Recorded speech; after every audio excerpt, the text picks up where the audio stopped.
Excellent. Ms. Rivers is here, should be out in a sec. You want her, why don't we get her out and set up before we bring Mr. Tuitt out? Okay. Is he doing the Mr. Thug turtleneck thing? As in, I'm just not remembering his name.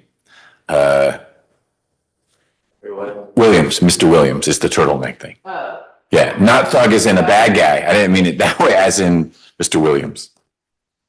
No, I didn't know he started it. At least it's kind of fall now. It was kind of chilly. It's a little weird when we're in June and someone trots out with a turtleneck. People are like, huh, I wonder what's up with that. Sometimes are cold. Oh, they? Yeah. Sometimes. Yep. Good morning. Hey, you. Hey, good morning. We're getting you a helicopter. I needed one. Yeah. I've been all over Georgia. I like the haircut. Thank you. Get situated. Take your time. And then we'll bring Mr. Tuitt out and we'll get rolling. Okay.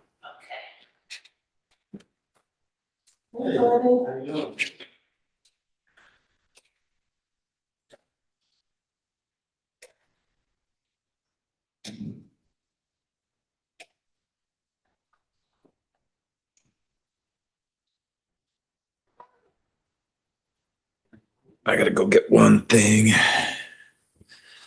A certain JQC report and recommendation comes out today, so I need my phone in my. I'm back here.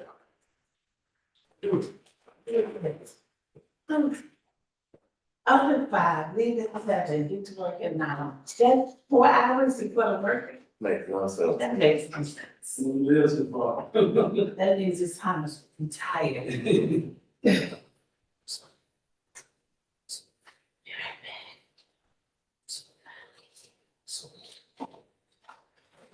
I'm not gonna go on far, I'm always not there.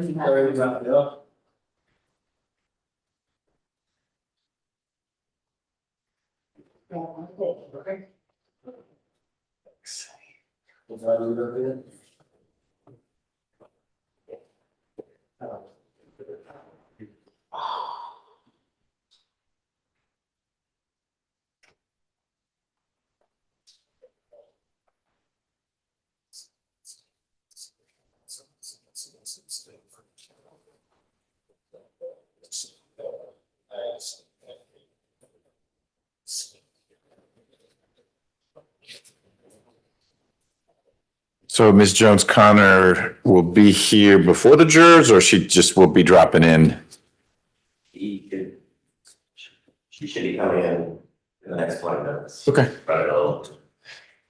That's today.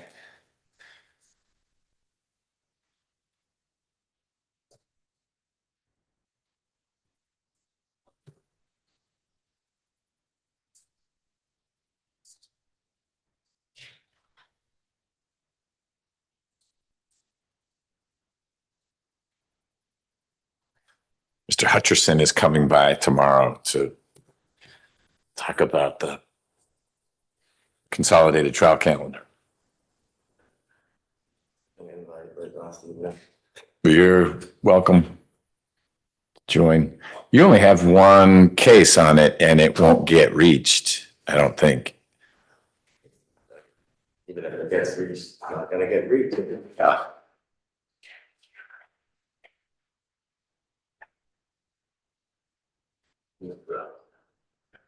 Witness list. So the slash through don't qualify jurors for those? Yes. Okay. Oh, it's two. So just the pink or Yes. you and the colored pens? All right. Got it. Who is Brenda Tuitt to Mr. Tuitt? Aunt? Gosh, what are you bringing out here? You're moving in. So nice.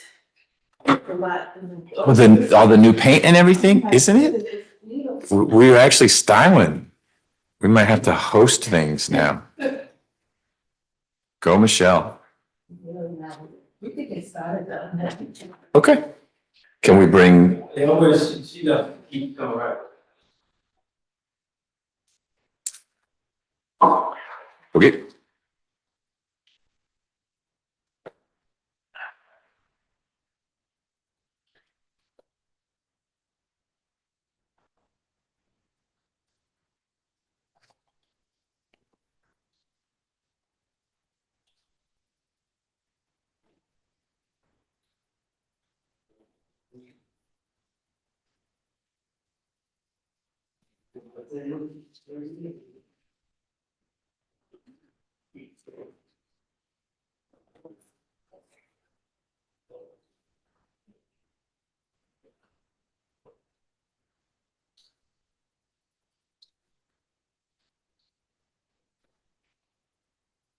How's college student doing? He is loving it. Love it. I don't know how much he's going to class. He is definitely doing lots of baseball. They had, yeah, they had a scrimmage with some team from Canada. So he's enjoying, he's sort of a built-in set of friends. Yes, that's nice. So he's at the gym a lot. He claims he's going to class. I'm sure he is. Yeah. I don't worry about him too much on that front.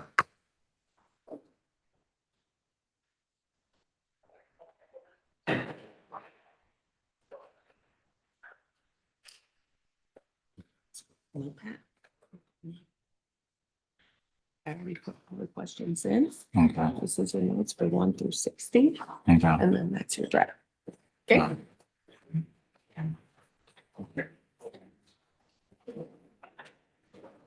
All right, you ready? Okay, we're going to get on the record in 22 SC 185328, State versus Tuitt. Mr. Tuitt is here. Good morning, sir. How you doing? I'm all right. Good to see you. He is here with his lawyer, Ms. Fagan. We have Mr. Abate here for the state. Today is jury selection, but before I order up the jurors, we need to work through two things. Mr. Tuitt, I am sure Ms. Fagan has told you about a development on the professional side of her life. She's been indicted in Fulton County for certain allegations. They are purely allegations. Ms. Fagan sits next to you and in front of me with a presumption of innocence in her favor. But the fact that the Fulton DA's office is pressing charges against her creates an appearance of a conflict. One observer could look at this and think, well, maybe Ms. Fagan might not fight as hard for you because she doesn't want to upset the district attorney's office. I'm not saying she would ever do that, but I need to make sure, one, you're aware of the general situation she finds herself in, And two, assuming you are, that you're waiving any potential conflict, that you're not concerned that Ms. Fagan might push a little less hard on your behalf because she doesn't want to upset the office that is prosecuting her. So let me break it down into two questions. Are you aware of the situation in which Ms. Fagan finds herself? Yes, sir. Okay. And are you comfortable proceeding with her as your lawyer in this case? Yes, sir. All right, we'll do that. I don't plan on bringing that up again. The jury's not going to hear about it from me. Okay. But I need you to let me know if halfway through the trial, you're like, wait, you told me you were going to do X. And then I heard the prosecutor say, hey, we'll go easy on you in your case if you do something. That's not good for you. I don't see that happening. That's not how Ms. Fagan works. Okay. But I'm going to rely on you to let me know if you develop a concern about this theoretical conflict. Okay? Yes, sir. All right. Mr. Body, what is the state's offer, if there is one, if Mr. Tuitt wanted to resolve this case by way of a plea this morning? This morning will be the minimum of life. Okay, pleading to the indictment. Yes. There is a recidivist notice filed that would be withdrawn for purposes of the plea if he did plea. That's correct, Your Honor. Okay. So, Mr. Tuitt, as I understand it, if you wanted to enter a plea today, you could, but you'd be pleading to the indictment, which means pleading to malice murder, which means the lowest sentence I could give you is life with the possibility of parole. Do you understand what the state's offer is? Yes, sir. They also would be withdrawing a recidivist notice that has the effect, if they've got all the right paperwork, of meaning that if you are found guilty after trial of murder or felony murder, that I would be required by law, regardless of what I thought about the strength of the state's case, to sentence you to life without parole. Do you understand that? Yes, sir. Okay. Understanding those things, are you interested in pursuing the state's offer? In other words, entering a guilty plea, knowing that it's a life sentence. No. No, you'd like to go forward with trial. Yes, sir. We will do that. Ms. Nelson, if you could order up the jurors, please. We've got some other things to talk about, but the first thing I'd like to do now that we've ordered up the jurors is have everyone sign the indictment. Two things about the indictment. One, Ms. Fagan, this is a copy. It's not the original, but it's an exact copy. Are you okay using this document as the thing that everyone signs to indicate the not guilty plea and the joinder of issue? Yes, sir. Okay. In a minute, we're going to talk about redactions to the indictment because there are a couple counts that indicate not just that Mr. Tuitt is a convicted felon, but it gets into some of the specifics. But let's sign first, please.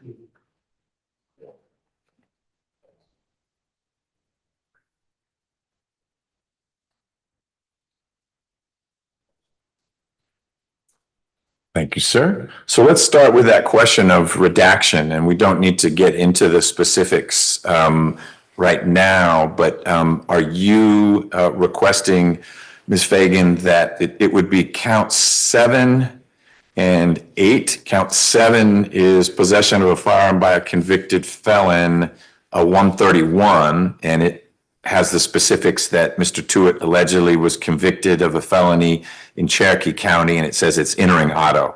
That's not child molestation. You and he may not mind that the jury sees it's entering auto, but do you have a perspective on whether there should be any redactions in count 7? Or you want to think about it? It's on your radar now.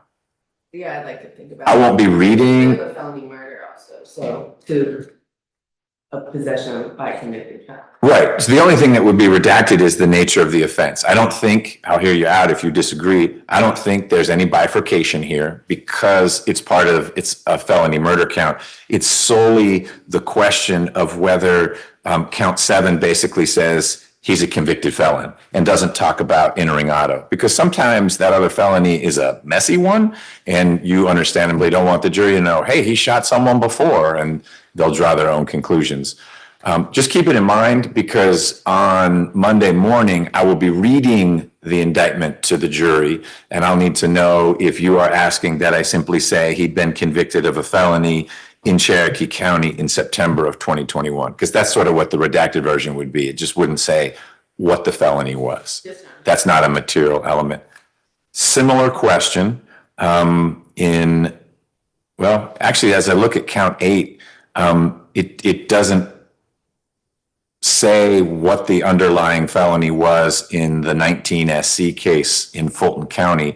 It simply says that it's a felony involving the possession or use of a firearm, which is one of the elements of 133. So I don't know that there's anything that needs to be redacted from count 8, but if you would, between now and Monday morning, just be thinking about whether you want in either of those counts, 7 or 8, anything redacted, then I'll know what I'll be reading to the jury, and we can edit the indictment so that what goes back with them doesn't have the objectionable language if I find that it's objectionable.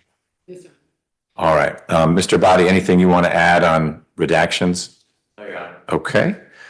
Mr. Body, you mentioned when you and Ms. Fagan and I were talking last week that you think that the state's case will run into Wednesday, might be done then. And even when I said, gosh, Wednesday is a sort of a half day because of drug court, you thought you still might be resting by Wednesday. Any change to that estimate? Okay. I'll probably try to qualify the jury for the whole week, but let them know that we think we'll be done on Thursday with everything. Does that fit with your estimation as well, Ms. Fagan? Yes, sir. All right. I now have a witness list from the state that has been reduced to those who will be called. You have a copy of the witness list, Ms. Fagan? We'll get you a copy in a moment. Hopefully there are not any names on there that are surprises to you. I don't have a witness list from the defense other than Mr. Tuitt. Is there anyone why don't you flip through that list first? I just need to know if there are other names I need to qualify the jury with.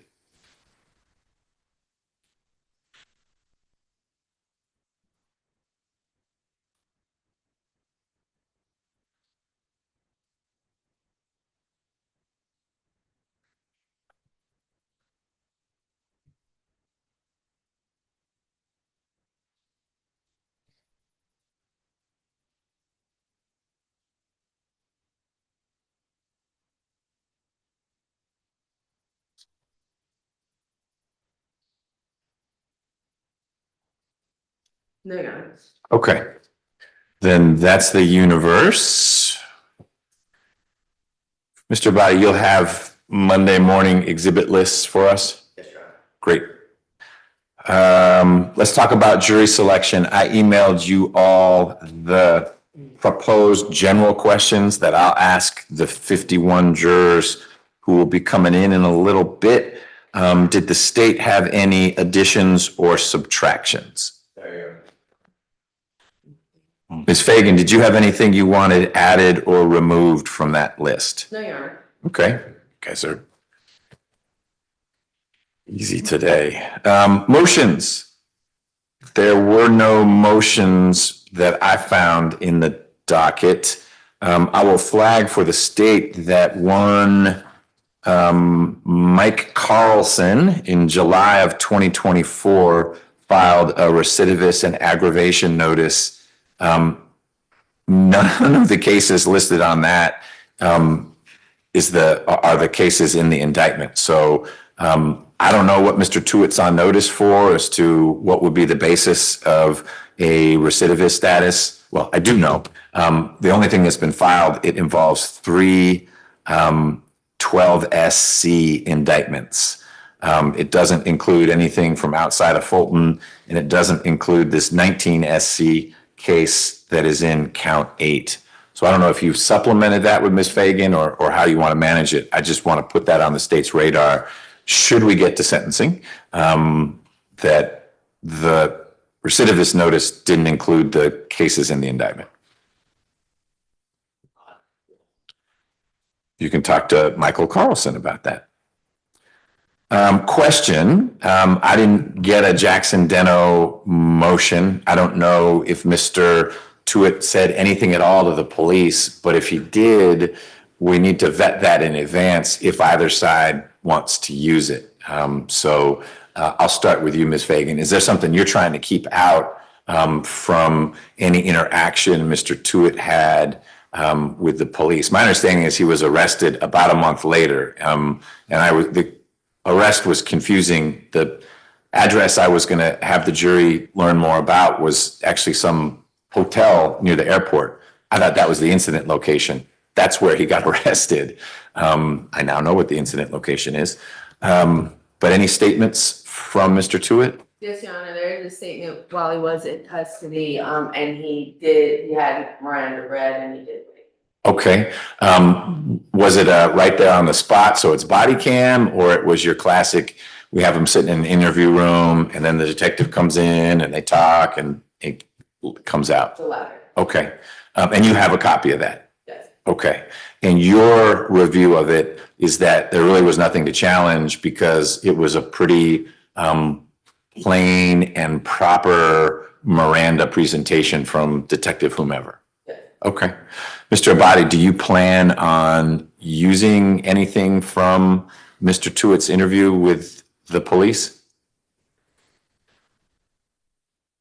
Undecided. Of course. Okay. Non-committal is fine. Can you get me a copy of the interview? Because I just want to watch that little segment of the Miranda piece, because I might want to get on the record that I've reviewed it and I find that it comports with the requirements of Jackson v. Deno. But I hear you, Ms. Fagan. I appreciate not filing a motion when there's not a good basis to do it. Last question I've got. There's also not in the docket any business record, hey, we're going to get in phone records or this or that, and we have an affidavit from a custodian. Were you planning on getting in any business records through the business records exception? No? Okay, then that's probably why there was nothing in the docket. Anything else from the state? There you go. All right, Ms. Fagan, anything we need to talk about from your side? Mr. Tuitt, because you're in custody, when you leave the courtroom, you go through a door that the jurors are going to wonder, what's back there, what's going on? And so I need to clear the courtroom anytime you need to take a break. We will take during trial plenty of breaks. And so I'm not particularly worried about you saying, wait, I need to use the restroom.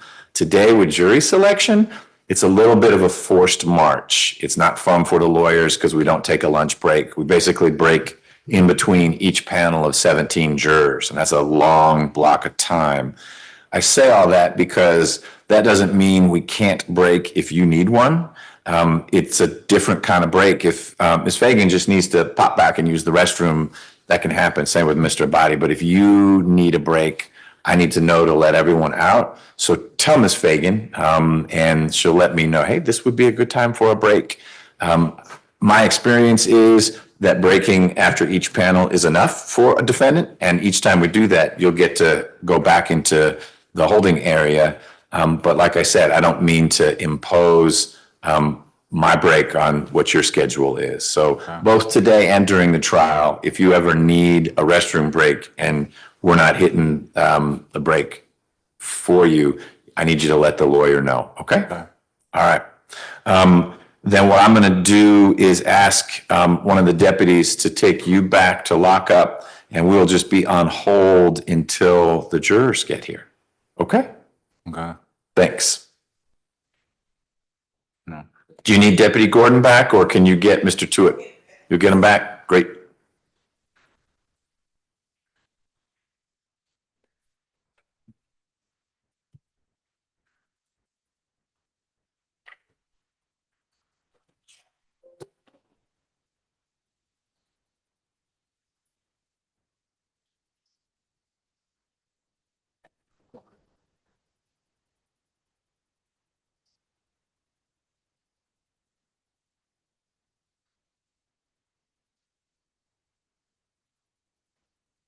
So Deputy Gordon, we're on hold for now. We've covered everything with the lawyers and Mr. Tuitt. Ms. Nelson's ordered up the jurors. There are only 3 judges who needed jurors today, but it was big amounts. It wasn't a state court thing. So I don't know when we'll get them. If you'll just flag it, I'll come back out and we'll get rolling. Thanks.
All right, can we bring Mr. I do.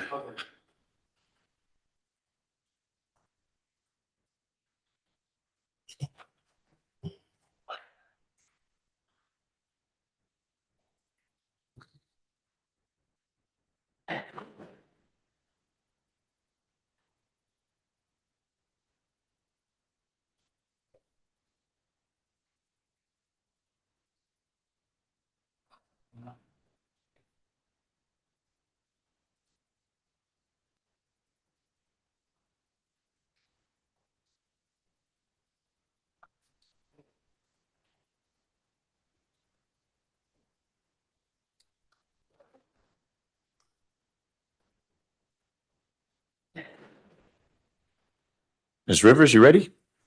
All right, we're back on the record in State versus Tuitt.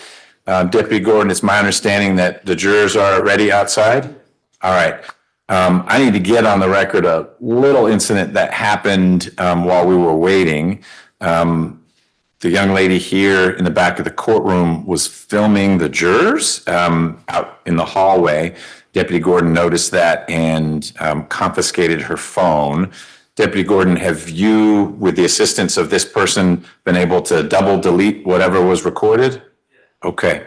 Ma'am, it is not legal to record in the courtroom or the courthouse without an order from the court. That's how WSB gets in here, and that's how you as a content creator would be able to film what's going on. I'm going to assume you didn't know that you weren't supposed to do that. And Girlfriend, but she told me she's coming up there later, so I just wanted to get her outfit. I never met her before, so I apologize for the courts. okay, well, I appreciate the apology. While you're in the courthouse, you can't take any pictures or film or record, and that's true in the courtroom as well, unless you apply for permission. And if the judge, that would be me, said yes, then in the courtroom, you could record things, but not outside the four walls of the courtroom. There is going to be a live stream of the trial when the trial's up and running, and you're free to use that in whatever way you want to use that. But you can't be recording. So I'm going to have the deputy give you your phone back, and I'm going to ask him to have you stay out of the courtroom for jury selection. And we'll revisit if you want to come back on Monday. Monday is when the trial's actually going to start. Okay. Any questions about any of that? No worries. Okay, I'm glad there are no worries. Deputy Gordon, if you could, does she already have her phone back? All right, then you're good to go, ma'am. And Ms. Fagan, on behalf of your client, he is, of course, allowed to have anyone and everyone in the courtroom. I don't expect any issues, but they need to not be recording things either. Yes, sir. All right, Mr. Body, the jurors are here. I'm ready to have them come on in. Anything we need to talk about before then? No, the jury paperwork, whatever. I think it's coming. We certainly won't start till you get it. Ms. Nelson seemed to have some of it in her hand. So before you do that, though, let me see if there is.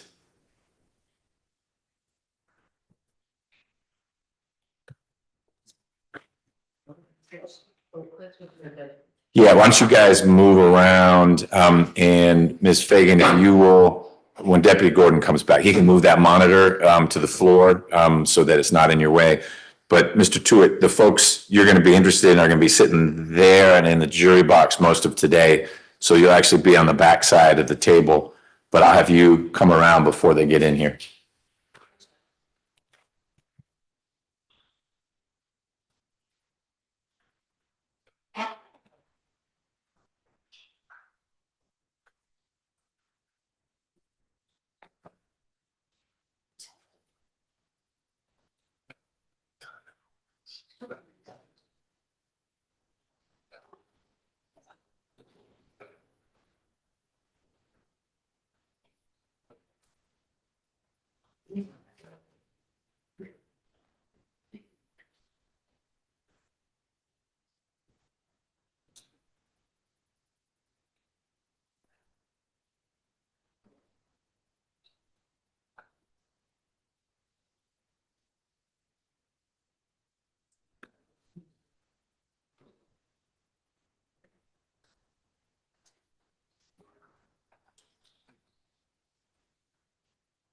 Do I have a quick moment for the restroom?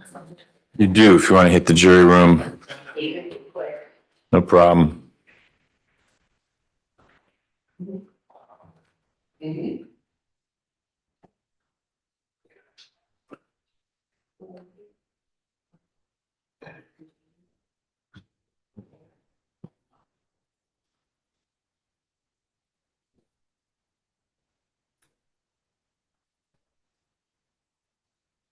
Is there contacts on your page? Yeah, that one. Thanks. Oh, yeah, this one. Thanks. Thanks. That one.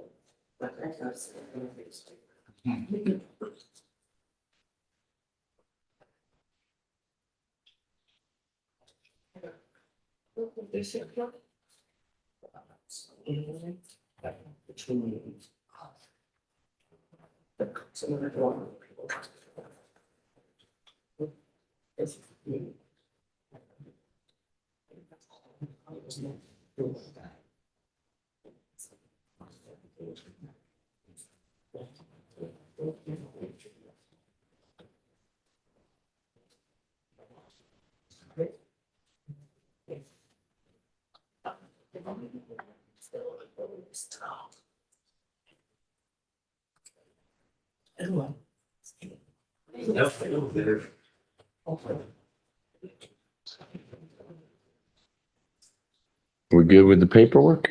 Excellent. You wanted attorneys to get this. This is all. Yeah, correct. They just get that one. And then Deputy Gordon just gave me a set. Okay, give her that. Wait, thank you. Do that.